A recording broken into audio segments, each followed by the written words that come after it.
اور مذاکرات میں ہوتا کیا ہے کہ آدمی اپنے زندگی کے انوبھو سے، سامنے والے تجربات سے، سامنے والوں کے اپنے سامنے بیٹھے ہوئے لوگوں سے کچھ اپنی زندگی کی دینی اصلاحی اور علماء کرام کی، بزرگان دین کی صحبتوں میں رہ کر جو کچھ زندگی میں ٹھوکریں کھا کر سکھائیں وہ آپ کو سمجھانا ہے۔ اور اگر اس کرسی پر بیٹھ کر کچھ ٹھوکر کھائی ہے تو ہمارے جو علماء کرام ہیں ان سے ہمیں سیکھنا ہے۔ باقی مقصد آج کے دور میں بیان کرنا مقصد کوئی مقصود نہیں رہتا۔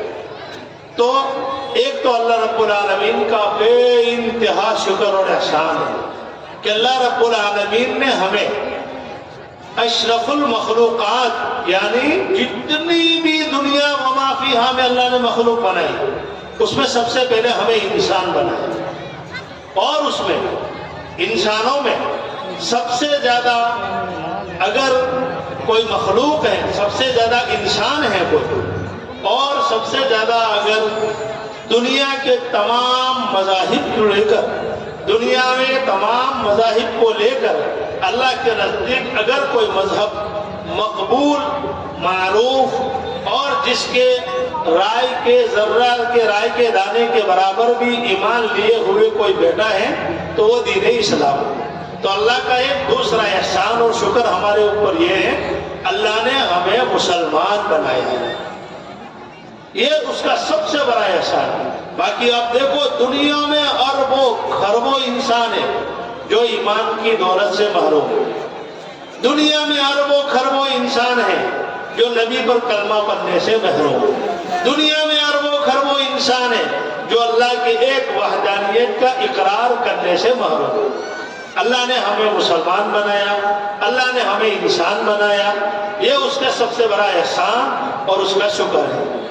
اور اللہ رب العالمین کا یہ بھی ہمیں شکر ادا کرنا چاہیے کہ اللہ تعالیٰ نے ہمیں تندرست، عافیت والا، سکون والا تمام اعضاء ہمیں نصیب فرمائے۔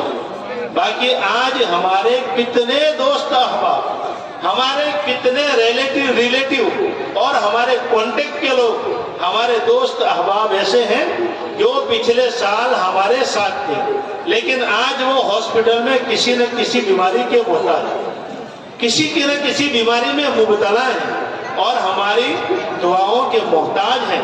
اور کتنے ایسے انسان جو ہمارے پچھلے سال ہمارے ساتھ تھے آج وہ ٹنوں بند مٹی کے نیچے دفن ہے اور ہمارے ایک ایک سبحان اللہ کے وہ محتاج ہیں۔ تو اللہ رب العالمین کا ہمیں شکریہ ادا کرنا چاہیے کہ اللہ تعالیٰ نے ہمیں تندرست بدن دیا، مسلمان بنایا، انسان بنایا۔ اسی انسان کو لے کر تو فرشتوں نے اعتراض کیا تھا، وَإِذْ قَالَ رَبُّكَ لِلْمَلَائِكَةِ إِنِّي جَاعِلٌ فِي الْأَرْضِ خَلِيفَةً۔ اللہ رب العالمین نے جب فرشتوں سے کہا کہ میں زمین میں اپنا نائب، اپنا خلیفہ بنانا چاہتا ہوں، تو فوراً انہوں نے اعتراض کیا، فوراً آبجیکشن اٹھایا انہوں نے کہ أَتَجْعَلُ فِيهَا، اللہ پاک آپ ایسی مخلوق پیدا فرمائیں گے جو زمین کے اندر فکر و فساد پھیلائے گی، جو زمین کے اندر خون ریزی کرے گی، جو زمین کے اندر لڑائی جھگڑا کرے گی۔ اللہ نے کیا فرمایا؟ انی اعلم ما لا تعلمون، میں جو جانتا ہوں وہ آپ نہیں جانتے۔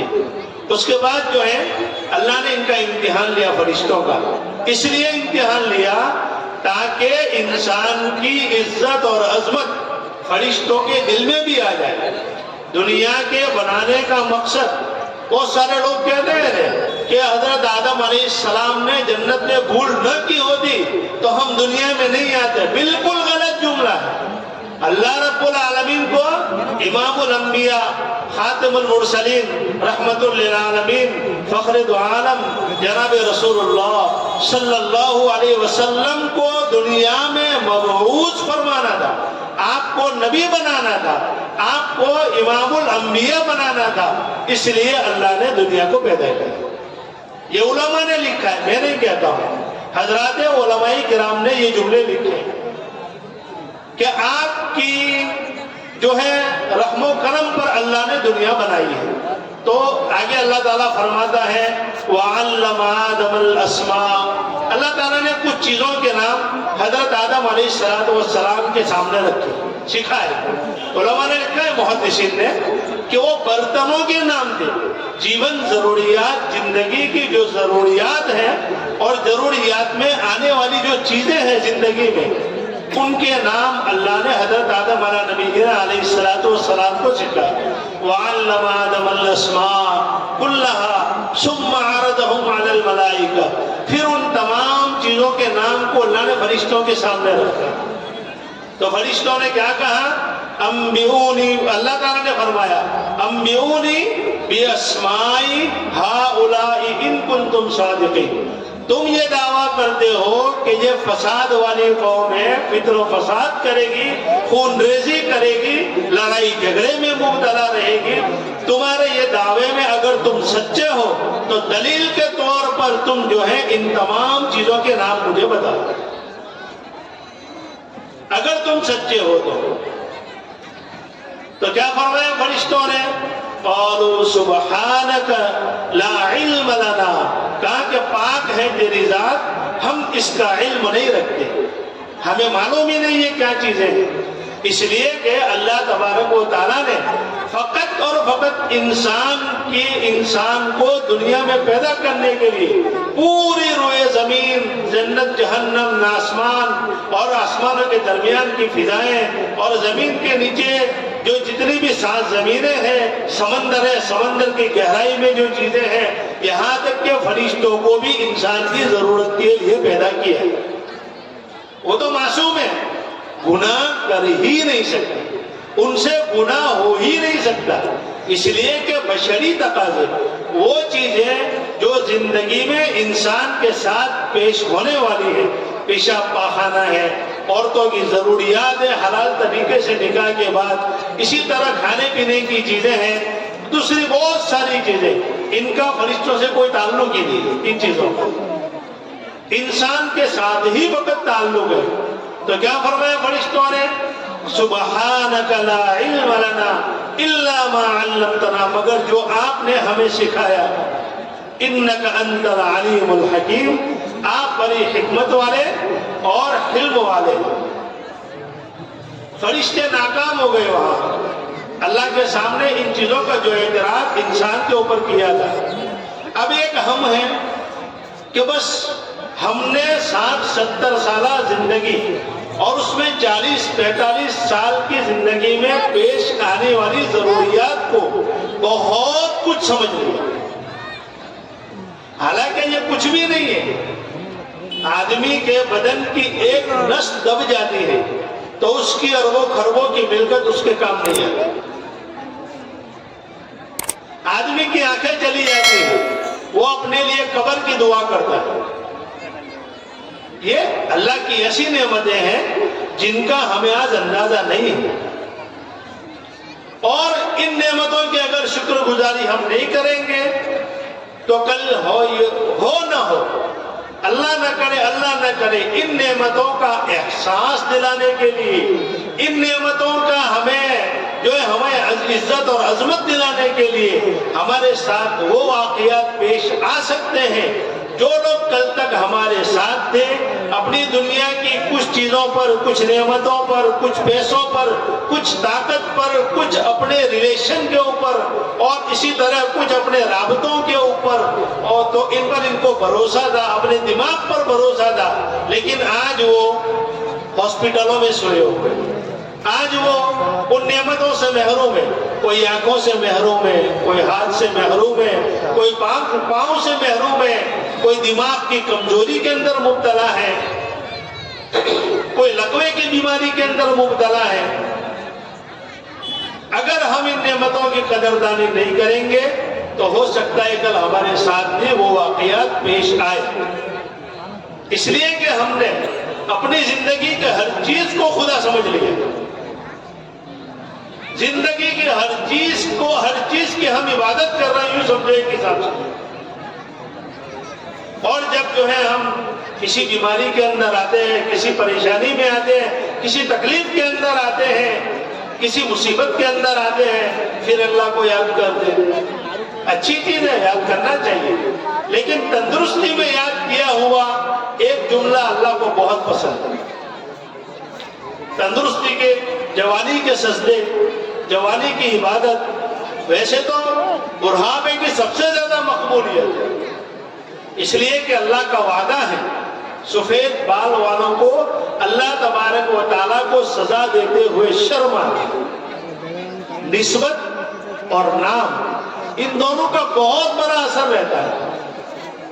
جس نسبت پر ہم جڑے ہیں وہ کس شخصیت کی نسبت ہے، جس نے مجھے، آپ کو اور پورے ہندوستان کو ایک عظیم جنگ سے جیت کر، ایک عظیم جنگ کر کے اس سے جیت دلا کر ہمیں آزادی دلائی۔ حضرت رشید احمد گنگوہی نور اللہ مرقدہ، وہ ہمارے مجاہدوں میں سے جنگ آزادی کے، اور ہمارے وہ اکابرون اکابر میں سے ہیں، قیامت تک انشاءاللہ ان کی نسبت اور نام باقی رہے گا، اور اسی نسبت پر ہم جمع ہوئے ہیں۔ ایک نسبت ہی، دوسری نسبت، دوسرا نام کا اثر۔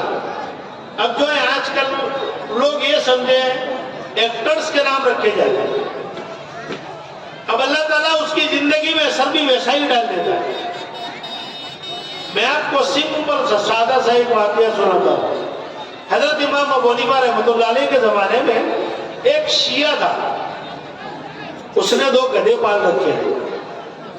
نعوذ باللہ، وہ جو شیعہ کمیونٹی اور شیعہ برادری جو ہوتی ہے، جن کو ہماری زبان میں داؤدی بوڑے بھی کہتے ہیں، ان کو اردو میں شیعہ کہتے ہیں، وہ حضرت ابو بکر، حضرت عمر اور کچھ حضرت صحابہ کو اور ام المومنین عائشہ صدیقہ رضی اللہ تعالیٰ عنہ وغیرہ کو گالیاں دیتے ہیں۔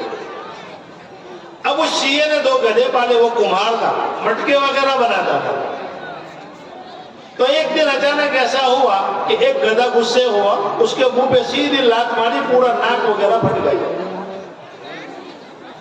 تو ایک میرے جیسا بیٹا تھا وہاں پر، اس نے جا کر حضرت امام ابو حنیفہ سے کہا، حضرت ایسا ایسا واقعہ ہوا ہے، فلاں شیعہ نے 2 گدھے پالے تھے، تو ان 2 گدھوں میں سے ایک نے اس کے ناک کے اوپر لات مار کر ناک پھوڑ دی اور منہ پھاڑ دیا، اور کمال کی بات حضرت یہ ہے کہ اس نے ان گدھوں کا نام نعوذ باللہ، ایک کا ابو بکر رکھا ہے، دوسرے کا عمر رکھا ہے۔ تو حضرت امام ابو حنیفہ رحمۃ اللہ علیہ نے فرمایا کہ جاؤ جا کر تحقیق کرو، جس گدھے نے اس کو لات ماری ہوگی نعوذ باللہ اس کا نام اس نے عمر رکھا ہوگا۔ تو ایسا ہی نکلا۔ اب ہم بچوں کے نام آج ایکٹرز کے نام سے رکھتے ہیں۔ حضرت سلمان فارسی ایک صحابی ہیں، اور آج نام رکھتے ہیں سلمان خان کی بنیاد کے اوپر۔ دوسرے بہت سارے نام ایسے ہیں کہ جو حضرات صحابیات کے نام ہیں، لیکن انہی نام کو شارٹ کر کے ایکٹرز کے نام کے اوپر نام رکھے جاتے ہیں۔ نتیجہ کیا ہوتا ہے؟ اسی نام کی نسبت اس کے اندر ایسی آ جاتی ہے کہ بالغ ہونے سے پہلے ہی ہمارے سامنے بہت سارے منظر دیکھنے پڑتے ہیں۔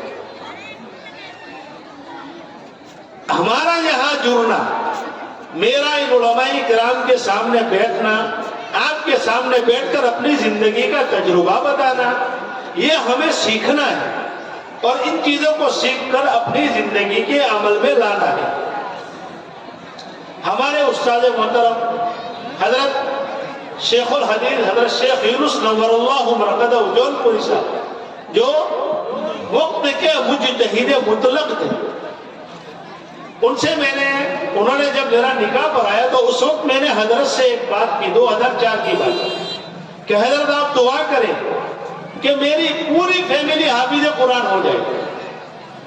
حضرت نے کہا جاؤ، اللہ تجھے یہ ہمت بھی دے گا اور حوصلہ بھی دے گا۔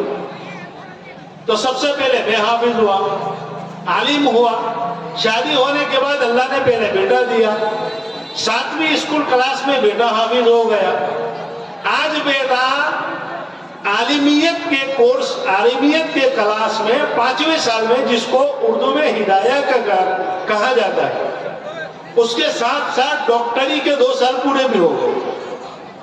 میری بیٹی 6ٹھی کلاس میں تھی، 7ویں میں آئی، الحمدللہ آپ کی دعاؤں سے حافظ بھی ہو گئی۔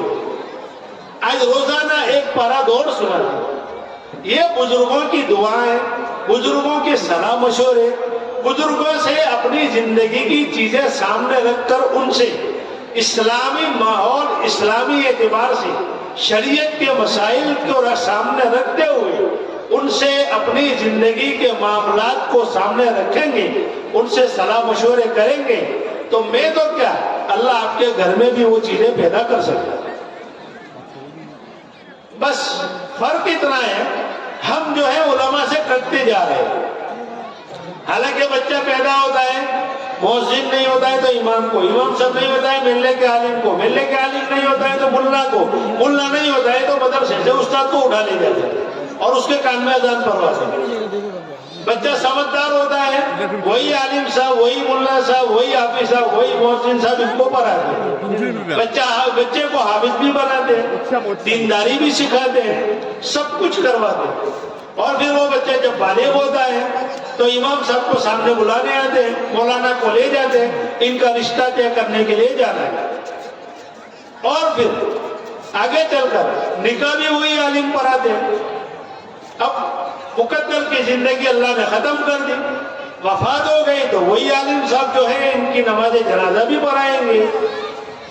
اپنی ضرورت کے لیے ہم ان کا استعمال کرتے ہیں، لیکن اسلام، شریعت، دین کو سمجھنے کے لیے اگر ہمارے گھر میں عالم صاحب کی طرف سے کوئی خط آتا ہے، کوئی مسئلہ آتا ہے، تو ہم جو ہے دنیا کی غفلت میں، دنیا کی اور دنیا وما فیہا کی چیزوں میں مشغول ہو کر کیا کہتے ہیں، وہ تو وقت پر ہم شریعت پر عمل کر دیں گے۔ یہ کفریانہ جملہ ہے، اس سے آدمی، آپ علماء سے مسئلہ پوچھیں گے تو ہو سکتا ہے کہ ایمان میں سے بھی نکل جائے، اور پھر امام صاحب ذرا سختی کرتے ہیں مسجد میں، استاد مدرسے میں سختی کرتے ہیں، یا محلے میں علماء کرام کی جماعت بن کر آتی ہے اور سختی کرتے ہیں، پھر وہ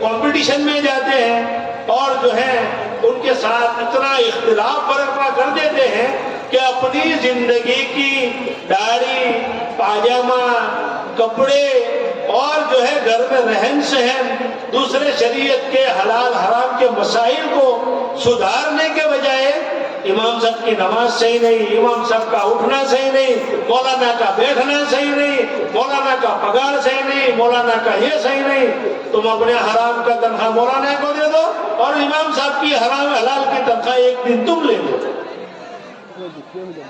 اپنے گھر کی ضرورت کے لیے مہینے کے 25,000 کا خرچہ کریں گے، لیکن محلے کا امام، محلے کے مؤذن کل قیامت میں جس کی گردن سب سے اونچی ہوگی، فخر کے طور پر اللہ اس کی گردن اونچی کر دے گا، نائب رسول ہوگا، دنیا میں بھی نائب رسول ہے، مؤذن رسول ہے۔ اور حضرات علماء کرام جتنے ہمارے استاد ہیں، چاہے وہ حافظ ہو، ملا ہو، کوئی بھی ہو، جو ہمیں دین شریعت سمجھاتے ہیں، وہ نائب رسول ہیں۔ جس طریقے سے آج آپ محبت میں آئے، آپ دعا کرتے ہیں اللہ تبارک و تعالیٰ سے کہ اللہ تعالیٰ ہمیشہ اس طریقے سے علماء سے جڑے رکھنے کی ہمیں توفیق عطا فرمائے۔ آمین تو کہو یار۔ خالی نکاح میں امام صاحب کو بلا کر دعا کرنے سے شریعت کے پابند نہیں ہو جاتے۔ بہت ساری چیزیں ایسی ہیں دنیا میں جو ہمیں کرنے جیسی ہیں۔ آج ہم جو ہمارے اوپر وبال، مصیبتیں، تکلیفیں دیکھ رہے ہیں، وہ ہمیں دین شریعت سے روگردانی کا مطلب انجانا بن کر چلے جانے کا۔ جماعت والے بیچارے سمجھانے آتے ہیں، ہاتھ پاؤں جوڑ کر سمجھاتے ہیں، جنت جہنم کا سامنا بتاتے ہیں، اپنی جو ہے اپنے خود کے تجربات بتاتے ہیں، نصرت الہی کے وعدے دیتے ہیں۔ امام صاحب جمعہ کے دن بیچارے گلا پھاڑ کر چلاتے ہیں کہ بھائی ما اصابکم من مصیبت فبما کسبت ایدیکم ویعفو عن کثیر۔ ہمیں اپنی زندگی میں جو مصیبتیں، جو تکلیفیں، جو آزمائشیں، جو حالات پہنچتے ہیں، وہ اپنے ہاتھوں سے کیے ہوئے کرتوتوں کی سزا ہے۔ پھاڑ کر بیچارے سمجھاتے ہیں۔ علماء کی جماعتیں سمجھانے آتی ہے، بس ایک ہم ہیں کہ واٹس ایپ کمیونٹی سے جڑے رہتے ہیں، سوشل میڈیا سے جڑے رہتے ہیں، اسی سے دین سیکھتے ہیں، اسی سے سب کچھ سیکھتے ہیں۔ نتیجہ کیا ہوتا ہے؟ صحیح نہج اور صحیح طریقہ اور صحیح دین سے ہم بھٹک کر دوسری طرف چلے جاتے ہیں۔ اللہ کے نبی صلی اللہ علیہ وسلم کی ایک حدیث ہے، آج ہم جو اپنی زندگی میں چیزیں دیکھ رہے ہیں، جو چیزیں بھگت رہے ہیں، ہمارے اوپر آنے والے حالات، مصیبتیں، تکلیفیں جو ہیں، اس کو دیکھ کر ہم عبرت بھی نہیں لے رہے ہیں۔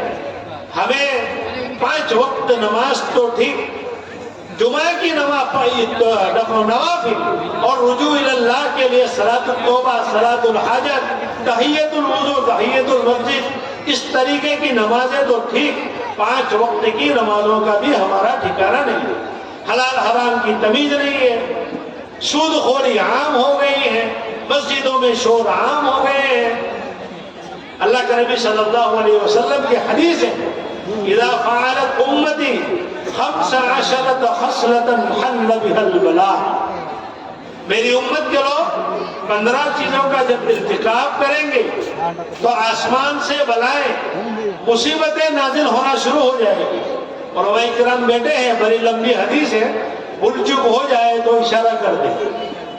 اذا فعلت امتی 15 خصلة حل بها البلاء، حضرت صحابہ رضوان اللہ تعالیٰ علیہ مجمعین کی عادت تھی، جب بھی اللہ کے نبی صلی اللہ علیہ وسلم اس طریقے کی کوئی بات بتلاتے تھے تو فوراً صحابہ کرام سوال کر دیتے، قیل وما ہی یا رسول اللہ، اے اللہ کے نبی صلی اللہ علیہ وسلم وہ 15 چیزیں کون سی ہیں؟ اللہ کے نبی صلی اللہ علیہ وسلم نے فرمایا، اذا اتخذ الفیء دولا، سودی کاروبار عام ہو جائے گا، سود کو حلال میں شمار کر دیا جائے گا، جھوٹے جھوٹے غلط فتوے لا کر امت میں 70% طبقہ ایسا ہے جن کے موبائل سودی کاروبار کے ہیں، جن کے پاس ٹو ویلر، اسکوٹر جس کو موٹر سائیکل کہتے ہیں، ٹو ویلر کہتے ہیں، وہ سودی کا لون پر ہے۔ امت کے اندر چلنے والی جو کاریں ہیں وہ بھی سودی کاروباری کی ہیں، کچھ کھیت ایسے ہیں ان پر بھی سودی کاروباری ہے۔ ایسی تو کیا ضرورت ہے آگئی اتنی جلدی مالدار ہونے کی کہ فَأْذَنُوا بِحَرْبٍ مِّنَ اللَّهِ وَرَسُولِهِ کا مصداق بنتی جائے ہم۔ سودی کاروبار سے اگر ہم باز نہیں آئے تو اللہ اور اس کے رسول صلی اللہ علیہ وسلم سے جنگ کرنے کے لیے تیار رہتے ہیں۔ میں نہیں کہہ رہا ہوں، آسمان اپنی جگہ سے پھٹ سکتا ہے، زمین ہل سکتی ہے، پہاڑ گر سکتا ہے، اور میں اور آپ کا عقیدہ اور یقین غلط ہو سکتا ہے، لیکن اللہ کا اتارا ہوا کلام قرآن مجید جو نبی کریم صلی اللہ تعالیٰ علیہ وسلم کی زبان مبارک سے اللہ نے دنیا میرے اور آپ کے سامنے 30 پاروں کی شکل میں رکھا، اور اللہ کے نبی صلی اللہ علیہ وسلم کی جو حدیث مبارکہ ہے وہ کبھی بھی غلط نہیں ہو سکتی۔ اللہ کے نبی صلی اللہ علیہ وسلم نے سود کے بارے میں بڑی سخت وعیدیں نازل فرمائی۔ اب ہمیں ان سے باز نہیں آنا ہے، اور ہمیں اللہ سے امید کیا کرنی ہے؟ اللہ ہمیں ہمارے راستے آسان کر دے، ہماری مشکلیں آسان کر دے، ہماری تکلیفوں کو دور کر دے، ہمارے لیے سہولت کے راستے پیدا کر دے۔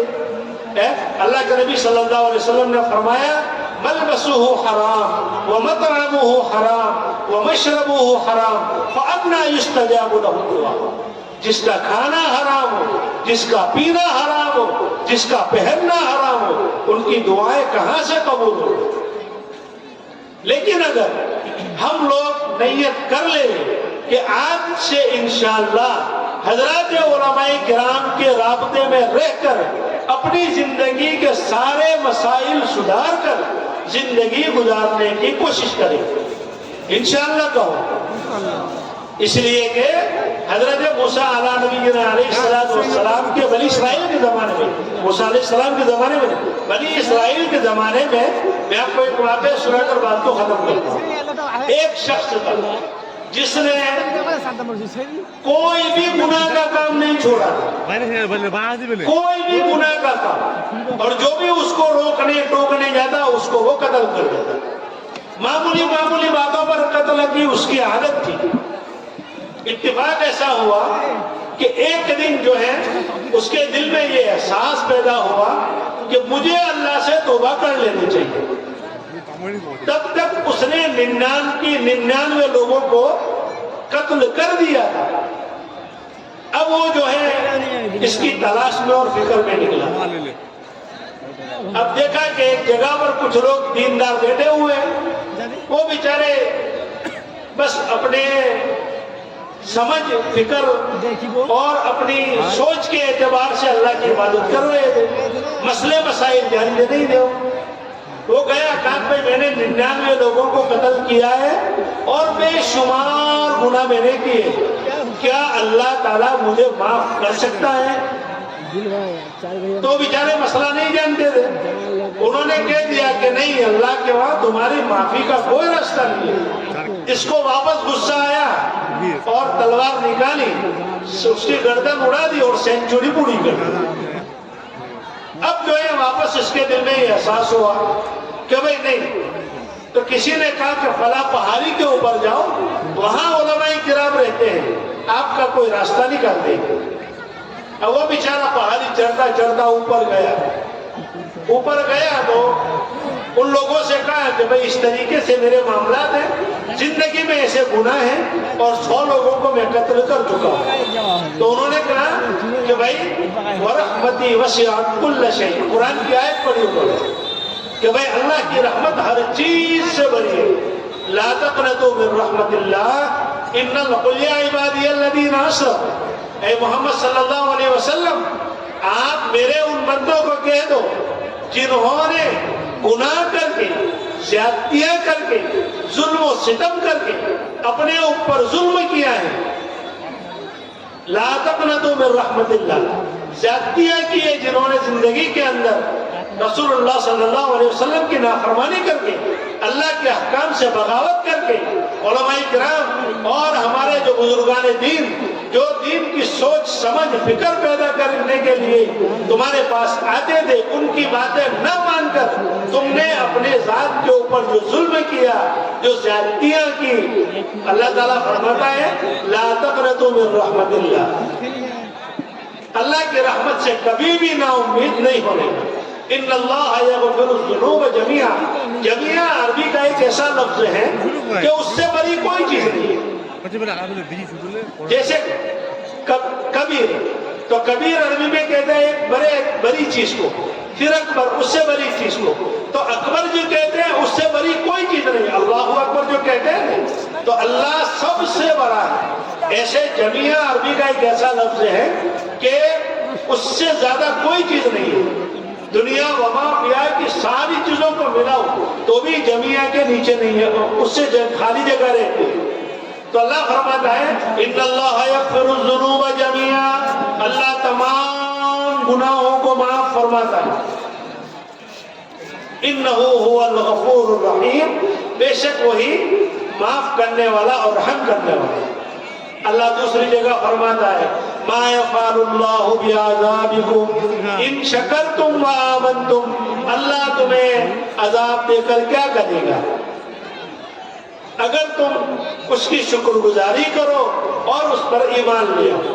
تو بات چل رہی تھی اللہ کے نبی صلی اللہ علیہ وسلم کی حدیث کی 15 چیزوں کی، تو ایک چیز یہ ہوئی کہ بھئی سودی کاروبار عام ہو جائے گا، والامانۃ مغرمہ، امانت کو لوگ غنیمت کا مال سمجھیں گے۔ مثال کے طور پر کسی شخص نے میرے پاس 1000 روپے امانت کے طور پر پکڑ لائے، شریعت کا مسئلہ یہ ہے کہ جب تک وہ آدمی اس کو لینے کے لیے نہ آئے تب تک نوٹ بدلنے کی بھی اجازت نہیں ہے، وہ بھی گناہ ہے۔ اور ہمارے یہاں کیا معاملہ ہے، وہ آئے گا تب دیکھیں گے، ابھی اس کو یوز کر ڈالو، کھا جاؤ، اب لینے آئے گا تو کھا گئے تمہارے پیسے، ہم نے عبادت سے رکھے، وہ احسان ہمارا ماننا چاہیے۔ ارے تو خود احسان مان کہ تجھے امین، امانت دار، وفادار سمجھ کر تیرے پاس بھروسہ کر کے وہ پیسے پکڑوائے۔ والزکاۃ مغرمہ، زکات کو انکم ٹیکس سمجھے گی۔ آج یہی حالت ہے، کوئی پولیس والا توڑ کرنے کے لیے، کسی کیس میں پکڑنے کے لیے آتا ہے تو کرسی خالی کر دیتے ہیں، بڑی بڑی بوتل منگواتے ہیں، ناشتے کے لیے انتظامات کرتے ہیں۔ صاحب بولو نے کیا چاہیے، توڑ کر کے چلے جاؤ، معاملہ رفع دفع کرو۔ اور اگر بیچارہ کوئی میرے اور آپ کے بچوں کو پڑھانے والا، احسان ماننا چاہیے، احسان ماننا چاہیے۔ اللہ کے نبی نے فرمایا ایک وقت آئے گا کہ آدمی زکات لے کر گھر گھر گھومے گا لیکن کوئی لینے والا نہیں ہے۔ تو یہ 15 چیزیں ایسی ہیں کہ جس کو اگر ہم کرنے سے باز نہ آئے، والزکاۃ مغرمہ، اطاع الرجل زوجتہ، آدمی اپنی بیوی کی اطاعت کرے گا جس سے اپنی ماں کی نافرمانی کرے گا، وبر صدیق، اپنے دوست کے لیے بائیں پھیلائے گا، وجفا ابا، اور اس دوست کے لیے بائیں پھیلانے کی جو نحوست ہوگی اس سے اپنے باپ کی نافرمانی کرے گا، وارتفعت الاصوات فی المساجد، مسجدوں میں شور عام ہو جائے گا، وکان زعیم القوم ارذلهم، قوم کا لیڈر، قوم کا رہبر رذیل کمین نچلے طبقے کا آدمی ہوگا جس کی مارکیٹ میں کوئی ویلیو نہیں ہوگی، وہ ہمارا رہبر بنے گا، وہ ہمارا امیر بنے گا۔